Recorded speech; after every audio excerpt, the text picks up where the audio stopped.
சிலர் வந்து இந்த போட்டித் தேர்வுகளில் வெற்றி அடைகிறதுங்கிறது, அல்லது வந்து ஒரு எலெக்ஷனில் நிற்கிறதுங்கிறது, அல்லது வேறு ஏதாவது ஒரு போட்டிகள், அதாவது எதிர்ப்பு அப்படிங்கிறத ஜெயிச்சு வருவாங்களா அப்படிங்கிற மாதிரியான பாயிண்ட்டு எப்படி தெரிஞ்சுக்கலாம் அப்படின்னா, லக்னத்துக்கு 6ஆம் இடத்ததிபதி தசை நடக்குது, அல்லது 6ஆம் இடத்ததிபதி புத்தி நடக்குது.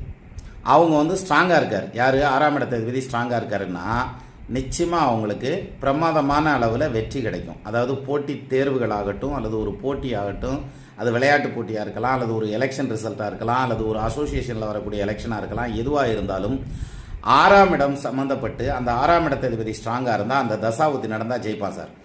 சரி, ஒரு சின்ன இது எடுத்துக்குவோம். ஒரு சாதாரணமாக ஒரு சின்ன போட்டி நடக்குது, ஃப்ரெண்ட்ஸுகளுக்குள்ளே கூட ஒரு இது இருக்குது அப்படின்னாக்க அந்த இடத்துல ஜெயிக்க முடியுமானா, அன்னைக்கு நட்சத்திரம் வந்து இவருடைய லக்னத்துக்கு 6ஆம் இடத்ததிபதி நட்சத்திரமாக இருந்தால் அவர் அந்த சின்ன போட்டியாக இருந்தாலும் அதில் ஜெயிச்சிருவார். இதான் இதில் தெளிவாக தெரிஞ்சுக்க வேண்டியது.